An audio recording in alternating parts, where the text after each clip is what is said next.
Today, we talk about the big boys and girls, and I say that with love, no shade. I actually think bigger people have a better look to them. Like, I don't know, y'all just seem more marketable, y'all fit y'all clothes better. But that's because, too, I come from more of the ecto side of things, always, growing up wanting to be thicker and shit. But anyway, that's another story for another day. But today we talk about the endomorph, which is going to be your naturally bigger, naturally rounder, fuller body type person. So wide waist, wide hips, holding a lot of meat and girth around the joint areas, so around the ankles, around the neck, a little extra weight in the face, a little extra kind of cushion, if you will, around the knees, around, feet area, all that kind of shit. Once again, no shade, just trying to point out some things to kind of highlight the endomorph body type. So today we're talking about the extreme endomorph, which is your extreme round person. Some things that you need to look for and notice about yourself if you are an endomorph or have endomorph qualities. So once again, this video can also relate to and help people of the meso-endo body type, because you still have some of those things about you that carry over, but not so much extreme. So meso, you do have a little bit easier time morphing yourself back into a smaller state or more of a fit state, if you will. The extreme endo type, you really struggle to keep the weight off, keep the pounds off, etc. All right. So after this video, I'll be making my usual posts with pictures and everything to kind of highlight what the endo body type actually looks like on an extreme level, so you know if you're an endo body type or not. Now, before I get into these facts, my first disclaimer is that, of course, I am not of endo body type. I've never struggled with keeping weight off. I've never struggled with big boy problems or, being a thick kid or a fat kid or nothing like that. So I want to say that before I continue, I do not personally relate to being a big person on a practical level. So if you are a big person and you hear me say something that doesn't really sound 1000% true, know that I'm doing my best to come from a textbook perspective and a research perspective. This video won't be coming from so much or so deep on a practical level. So I want to go ahead and get that out there because I like to kind of stay true to what I actually know. But of course, I do need to finish the body type series. All right. Number 2, and then I'll get into some tips. Number 2.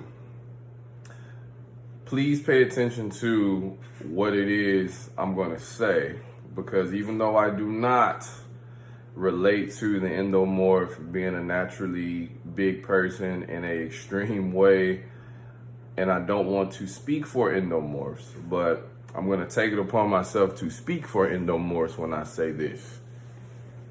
Know if you're an endomorph. Know the difference between being an endomorph and being overweight. Not the same shit, all right? Your ass can be overweight because you don't eat right, you don't sleep enough, your ass ain't working out, you're not doing the proper workouts or training properly for your body type, whatever that body type is, not an endomorph, and you're just overweight or you have other bad or poor dietary lifestyle habits that are causing you to have an unhealthy lifestyle and carry a lot of water weight, a lot of unnecessary calories and energy on your body. So just because you are bigger, overweight, have problem areas, your stomach may not be looking right, whatever, don't be trying to check off the box that you're an endomorph. That's disrespectful, because we got people out here who are actually struggling with a traditional extreme endomorph body type, who are struggling to lose weight all day, every day, who have to do specific things. So don't call yourself an endomorph if you're not. Call yourself overweight. Call yourself lazy. Call yourself needing to get your shit together. Don't call yourself an endomorph. All right, cool. So now, here we go. Endomorph tip number 1. You are very sensitive to carbs, sugar, and alcohol. So with that being said, you want to make sure when you're having fun, when you're going out, you may want to research different drinks or things that you can have that still taste good, still may give you a slight buzz, but maybe instead of doing like, Crown and Coke, you do like Crown and Sprite, something lighter, or maybe Crown and Club Soda, something like that. Now, of course, this doesn't sound as fun on the surface, but if you have a goal to lose weight, cut the calories, cut down on the sugar, cut down on the carbohydrates, you're gonna have to do some of those things. Now, I will say that Endomorphs seem to struggle the most with their dietary habits just because everything is so restrictive. They don't really have a lot of leeway into what they can do, cheat meals and kind of slacking off and things like that, that some of the other types have or have the luxury of doing. But what the Endomorph is able to do is they are able to go hard all the time. And that is my next point, to where working out and exercise and cardio and group exercise classes and running for long distances and doing high intensity interval training and lifting weights, it all works for you. All right. So I know that Endomorph 2 may or may not struggle with wanting to exercise and feeling motivated, but once you make it up in your mind that the sky's the limit as far as what you can do from a movement standpoint and exercise standpoint, as far as how it pertains to your goals and seeing results.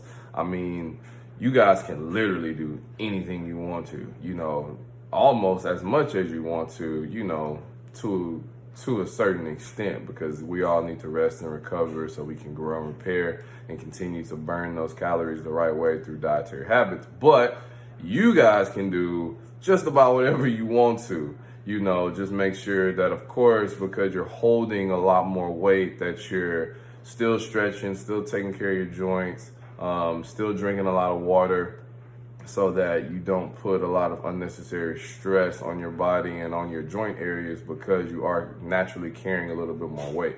With that being said, you guys can do a lot more longer activities, longer duration activities. A lot of endomorphs don't have a very high count of fast twitch fibers, so you're going to have more slow twitch fibers in your body, which means that you may get tired a lot faster while you're doing something, but you actually recover pretty quickly too. And of course, it's case by case as far as like the specific person, but when I'm speaking of recovery, I mean, if you have a ectomorph who's running a race, they may not get tired from point A to point B, but after they're done with point B, they may need a little bit of time to recover and regroup some of those fast twitch fibers. Whereas an endomorph, you may get tired or start to feel fatigue from point A to point B, but you snap out of it really quick and you can go for long durations of time. So while working out may not feel pleasant in the moment, you know that you can really go hard and really dedicate yourself, and you don't have to be so overly strategic about what it is that you want to do and when you want to do it, outside of making sure that you recover properly and that you're getting enough sleep. All right. Heavy water intake, heavy vegetable intake, and try to make sure that you're eating most of your fruits in the morning, just because they still do have those natural sugars and natural carbs that your body type naturally wants to hold on to at a higher rate, which of course, for you and the way your genetics are set up, it's going to be really hard for you to burn that off at a fast rate. Another thing that I would suggest to endomorph types and endomorph types that I work with, I tell them to make sure that they're always tracking what they eat and they maintain a set schedule and regimen as far as what they're doing on a daily basis as it relates to their exercise and dietary needs, just because everything that you do counts. But once again, sky is really the limit. You guys can kind of go balls to the wall, if you will. No disrespect to the women, but it's not a whole lot that you're not going to be able to do to obtain your goals. Whereas the ectomorph has to make sure they don't do too much cardio, and the mesomorph has to make sure they don't do too much of any given thing, because they can, switch it on and off, to both extremes at any given time. Whereas an endomorph, your goal is to lose weight, tone up, get in shape. I mean, you can pretty much go hard on a daily basis, switching up your activities, jumping around, running around, lifting weights, doing whatever you need to do just to kind of make sure that you keep your body shocked and in a adaptation mode and phase, so that you can obtain your goals. So, and of course, this is me speaking from more of like the ecto-meso kind of realm, to where I wish I could just, do shit and not have to worry about, oh man, I'm gonna burn too much calories, or I gotta really stuff my face, or I'm gonna start losing weight, or just whatever. So I think it's pretty cool. Of course, if you are endo, you may be like, yeah, easy for you to say because you ain't got to worry about this shit. But, I think it's pretty cool. Endomorphs, I would try to make the best of it, if it was me. But with that being said, I don't really have a whole lot else to say about endomorphs, just because I like to speak from a place of practical experience, hands-on experience, things that I've actually felt and dealt with in real life. I'm like that with everything. It's really easy for me to stay in my lane, but of course, I needed to be fair and consistent and wrap up this body type series. But in this video and then in the next post, I'm going to tag people that I know on a personal level who have either endomorph qualities, so they could be a meso endo type, or they could be straight up endo, who have morphed themselves completely or who maintain a healthy lifestyle regardless of their body type. I'm going to tag those people in this post and in the next post. Follow them, like, comment, share their content as well, and reach out to them, send them a direct message, link up with them. Maybe they have like some, personal training or some guides and things that you can kind of follow. I'm going to also create an endomorph guide along with the other body type guides, which will be on the wrxiii.com and also wrx.iii for purchase. So you can check those out too. But that's all I got today. It's kind of hot in this damn house. Need to turn AC on. But I'm going to see y'all later, man. Peace.